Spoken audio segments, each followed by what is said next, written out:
Magandang gabi po sa inyong lahat mga kapuntos at sa gabing ito, bago natin i-play yung video, meron palang tanong na sinend sa akin sa WhatsApp from 1205 na siya ay OFW from Dubai, no? And then meron siyang katanungan na pwede bang maghingi ng Bible verse na nagpapatunay na si Mama Mary ay nasa langit na kasama ng ating Panginoon. Salamat po. Gusto ko kasing mabigyan ng liwanag ang kapatid ko na nasa ibang sekta na ang dating daan na siya ngayon, sabi niya. So humingi siya ng katanungan, ng kasagutan sa naturang tanong. So ang sagot ay ibibigay natin pagkatapos ng video presentation na ito.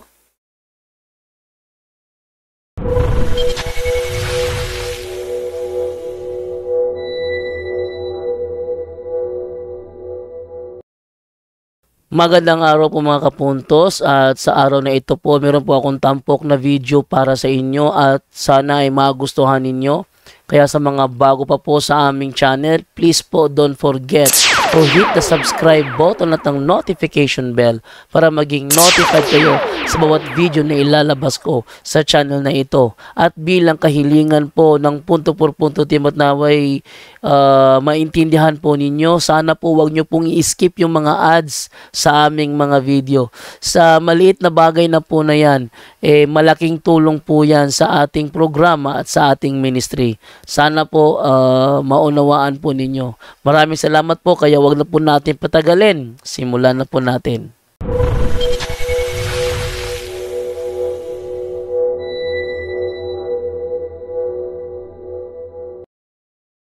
Ate Heart, good evening, Ate Heart. Hello Hello. po. Good evening po Ayan. sa lahat sa punto per punto. At sa lahat po ng nandito po sa loob ng Zoom at sa live at sa YouTube. Magandang gabi po sa lahat. Ito lang po yung tanong ko, Bro Jando, kasi yung meron po akong nakaano kanina kasagutan ba? Kasi yung apo niya at saka siya, pumunta po sila ng maghihilot. Yung naghilot ba? Hilot. Oh. Kasi pinahilot po yung apo niya. Pinahilot po yung apo niya. Tapos siya po, nagpaano din po siya, nagpamasahe sa manughilot. Sa maghihilot. Tapos sabi ko, iba ano yan, yung hilot hindi na yan ano sa atin. Siya nga, ay hindi ah. Sabi gano'n, hindi daw masama kasi daw po, yung maghihilot, nagpray daw po ang maghihilot. Sabi, bakit ano bang ginawa ng ano, ng maghilot? Sabi ko, dinasalan ka? Sabi siya, oo, nagdasal siya ng ano, nagdasal siya ng, nung dasal natin, Our Father, tapos Glory be, tapos humihingi po siya ng, yung ano, yung tulong po na pagalingan po siya, pagalingan po yung pinahilot. Tapos po, sabi ko, anong nilagay na, anong nilagay na sa paghilot, yung ginamit na sa paghilot ba? Sabi ko, olive oil. Siya hindi, yung langis daw po ng nyog na pinablis daw po doon sa pare. Sabing ganon. Tapos sabi ko, di ba hindi na yan pwede sa atin kasi ano, yung manghilot, ano yan, nasa ano yan eh. No, lagi nasasabi nila ni Father na hindi tayo pumunta ng manghilot. Siya nga, hindi daw masama bro. Sabi niya, hindi daw po masama kasi yung hinihiling naman daw na ano, yung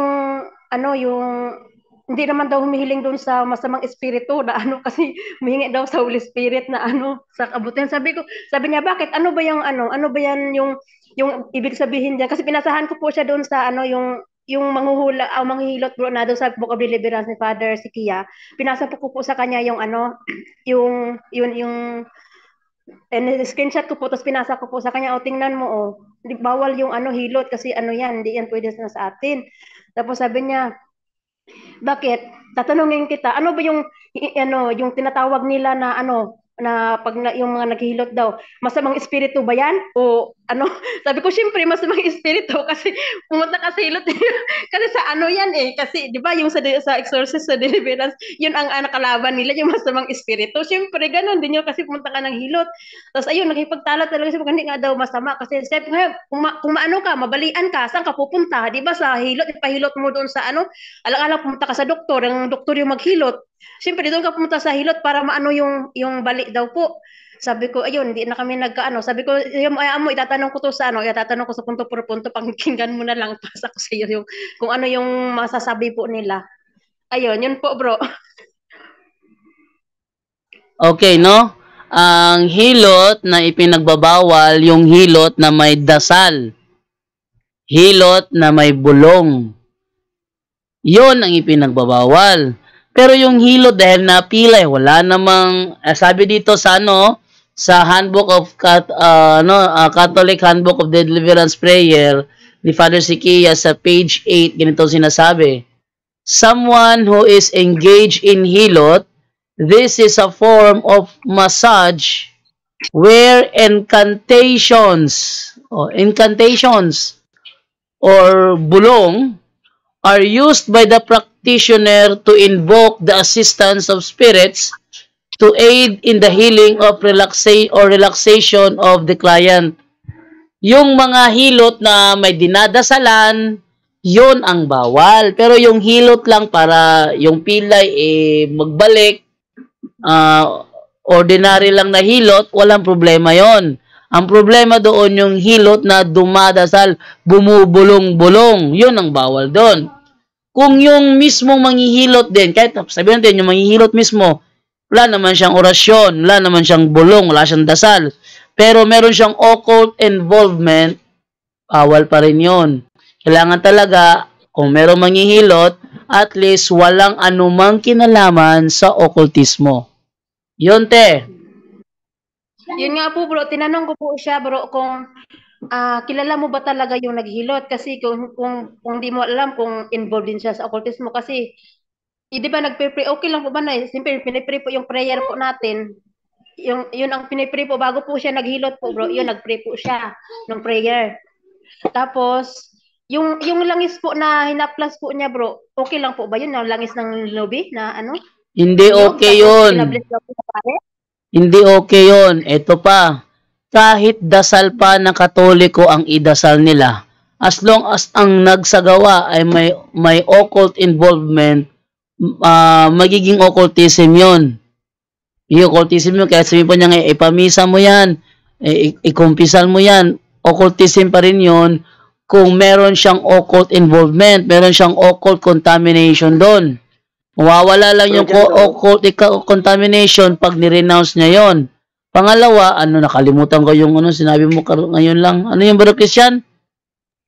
Ang tanong kasi dyan bro, kung kailan niya ginawa yung yung lana na pinahid sa kanya. Kasi alam naman natin pag pag Bernie Santo. Manggagamot yung gumagawa niyan, asahan na natin na Bernie Santo talaga yan. So, ganyang bagay pa lang, diyan na natin malalaman or ma-identify na occult involvement talaga yung lana or yung oil na ginagamit nila. At saka mali yung paggamit ng langis ng niyog. Hindi yun nagagamitin. Ang gagamitin na langis should be pure olive oil, blessed using the exorcism ritual at ang magbi-bless yung pare. Hindi pwede yung langis ng niyog ipapabless niya. Mali yun. Yun nga bro, sabi ko sa kanya na sure ka ba sa manoghilot na hindi yan involved sa occultism? Tapos sabi sa akin, judgmental daw po ako, dinadjust ko daw po yung sabi ko, bakit ko ni-judge? Siyempre sinasabi ko lang, kung inalam mo ba yung yung manoghilot na kilala mo ba talaga yan? Kung baka mamaya involved yan sa occultismo. Kaya sabi ko sa kanya, ikaw, bahala ka, ikaw naman nagpapahilot. Tsaka yung mga apo niya, dinadala po niya doon. Tapos siya, nagpapahilot. So, sabi ko, yung olive oil mo, yung dinala mo kasi may olive oil po siya, bro. Sabi ko na pinabless din dito sa online. Sabi ko, bakit hindi yung olive oil mo dinala mo at yun ang pinagamit mo? Pero okay lang po ba yun kahit napagamit yung kanya? Pero kasi naman manughilot nga. Hindi rin siguro, pwede pa rin po ba yun kung olive oil ang ginamit niya? Pero may dasal Yun na nga. Anything, basta galing sa occultism, hindi dapat hindi dapat yan tangkilikin dahil mayroong occult contamination yan. Pero kung ayaw niyang maniwala sa iyo, reason niya is gumagawa siya ng katwiran, kung sa amin pa yan, pwede ka nang umuwi. kaya nga sabi ko sa kanya, ikaw ang bahala kasi katawan mo yan, Mm. at saka ano mo yan, ikaw ang bahala. Basta at least sabi ko, sinabi ko na sa'yo, sinare ko na sa'yo kung ano yung mga ano na tinuturo sa atin, na tinuturo na ano, kasi sabi ko, dati ganun din ako, lumalapit din ako sa mga ano, kasi hindi ko pa yun alam. Ngayon sabi ko, alam ko na ngayon, siyempre hindi ko na yung gagawin, tsaka ni-renounce ko na yun, at tsaka ano na ko na yun, nag-confess na ako. Tapos, kaya sinishare ko rin to sa'yo kasi yun ang nalalaman ko. Yung sabi ko sa kanya, kung bahala ka, kung ano, kung gagawin mo pa rin, ikaw nang bahala kasi katawan mo naman yan, tsaka mga apo mo naman yan. Sige, ikabi ko sa kanya. Yun lang po, bro. Yun. So, yung mga ganyan, ayaw nilang makinig, yan mo na, total, sinabihan mo na. Kung sakaling may nangyari na ano, sabihin mo lang na, sabi ko sa'yo ayaw mo kasi maniwala. Minsan kasi yung iba kasi dyan, saka na maniniwala kapag natamaan na. Yun talaga ang reality doon. Saka lang maniniwala kung tinamaan na. Hindi pa tinatamaan, parang baliwala lang yung ating mga sinasabi. Okay lang ba yun, te? Yes. Okay lang po. Salamat po. Maraming pong salamat po sa lahat dito sa loob. God bless po. God bless. Follow up.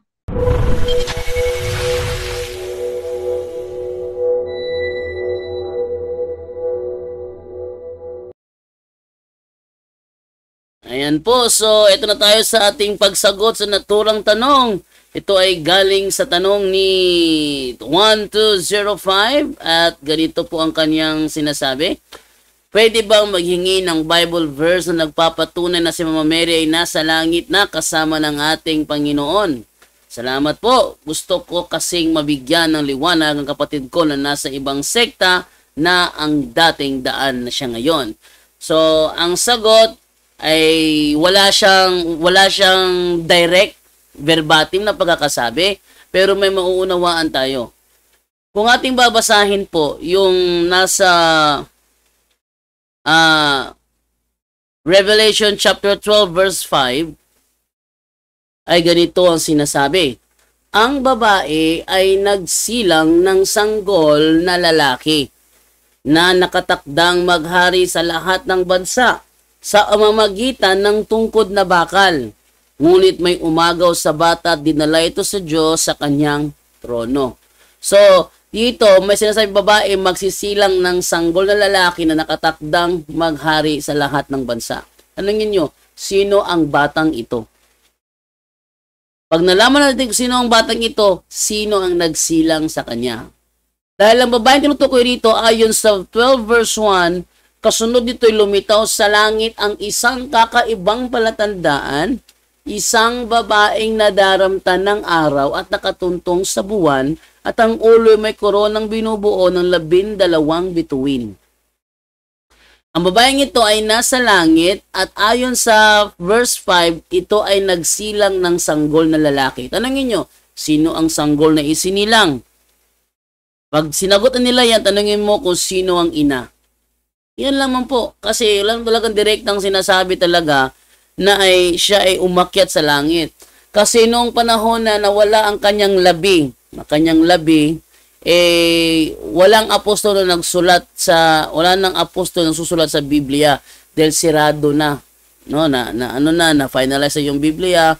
Yun, so wala nang nagdagdag ng sulat. Hindi naman lahat ng mga pangyayari talagang kanilang isinulat Kung ating babasahin yan sa Juan 21:25, at marami pang ginawa si Jesus na kung isusulat lahat sa palagay ko hindi magkakasya kahit sa buong daigdig ang mga aklat na maisusulat. Ayan So, kung may mga kaganapan sa buhay ni Kristo hindi na naisulat, lalo na sa iba hindi rin naisulat. So, hindi yan batayan para sabihin na natin na hindi nakapunta sa langit. Kung si Enoch nga, nakapunta sa langit. Si Elias, nakapunta sa langit. Mama Mary pa kaya na siyang ina ng ating Panginoon, di makapunta sa langit? So, yung kanila kasi, sa kanila kasi iba ang kanila pananaw sa sa pag-akyat sa langit. Iba yung kanila pananaw doon. May pagkakopya sa SDA. So, yun ang ating sagot sa naturang tanong.